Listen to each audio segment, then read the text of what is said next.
regarding the views expressed by Sadhguru Jaggi Vasudev during his recent visit to Nepal regarding the origin of Swayambhu Mahachaitya and Nepal Mandal. Pratistha ma'am is with us to explain the origin of the Swayambhu Mahachaitya and Nepal Mandal.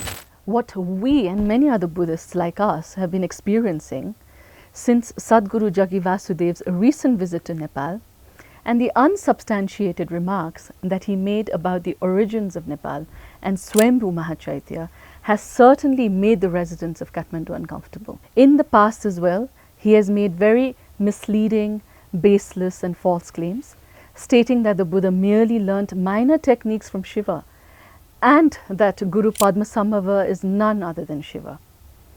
These statements have deeply hurt the sentiments of the Buddhist community, and we believe a person of his stature should be more mindful when making such remarks.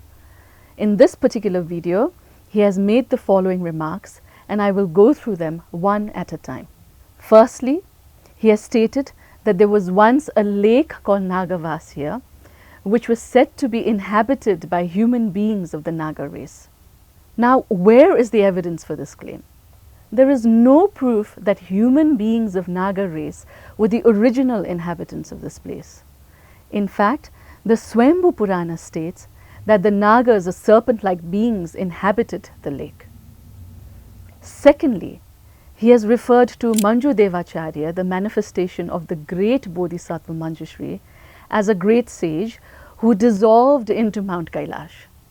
However, according to traditional accounts, the seat and residence of Manjushri is in Mount Panchasika, or what is popularly known as Mount Wutaishan, near the northern border of China. It is therefore logical to conclude that he came from there and returned there. It is not mentioned anywhere that he dissolved into Mount Kailash. Thirdly, he has depicted the Buddha Kashyap, a perfectly enlightened Buddha, as Maharishi Kashyap, who came from Varanasi, and even included an image of a rishi in the video.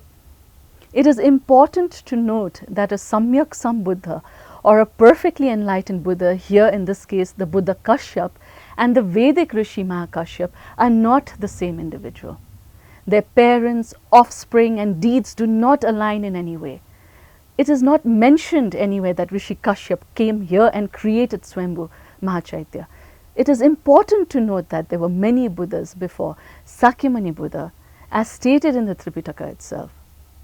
In fact, the Swayambhu Purana clearly mentions that Buddha Kashyap came here. And the fourth point is that by vaguely remarking sometime later the Buddhists must have made a stupa here, he has implied that this place was a Hindu site associated with Rishi Kashyap and Shiva prior to Sakyamuni Buddha. In fact, given that this is a well-known Buddhist heritage site, it is evident that he has deliberately overshadowed its significance, seemingly with the intention of gradually erasing its historical and cultural identity.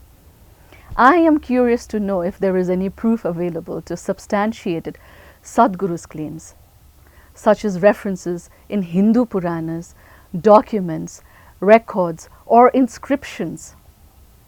Is it mentioned in Srimad Bhagavad Purana? Or perhaps maybe quote unquote Kashyap Rishi Purana? As far as I am aware, he provided no such references. In fact, he presented purely fabricated stories in a forceful way. Now, in a related context, ISKCON's Guru Rupeshwar has claimed that Krishna drained the lake and turned it into a settlement. This is yet another attempt to reinterpret Buddhist sacred sites in a Hindu framework. The tendency to persistently weave and compose stories and narratives portraying the Buddha being an incarnation of Vishnu or even a deceptive incarnation by certain Hindu acharyas had begun as early as the 2nd century. This is despite the fact that Buddha clearly stated in the Drona Sutra, "I am not a Deva."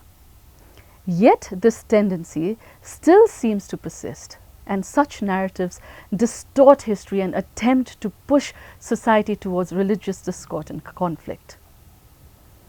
Even Hindu Puranic sources such as Himavata Khanda of Skanda Purana in the 16th century, Nepal Mahatmya 1755 AD, Gopal Raja Vamsavali 1382 to 1395 AD, Bhasa Vamsavali 1768 AD, which were gradually composed after the time of Jayasthiti Malla, appear to have done the same. The dates of their composition were determined by eminent historians such as Alex Rospat and K.P. Malla. Therefore, it is clear that these texts were written between 14th and 18th centuries and were deliberately composed by then Hindu Malla kings to diminish the influence of Buddhism. In contrast, the Swayambhu Purana appears to be older. It became popular in Kathmandu Valley after Sultan Samshuddin of Bengal attacked Kathmandu in 1349 AD and destroyed the roofs of both Swayambhu and Pashupatinath. This suggests the Swayambhu Purana already existed prior to this time. It contains detailed accounts of the origin and evolution of the Kathmandu Valley, the various Buddhas who visited the region, the construction of the stupa, as well as other pilgrimages.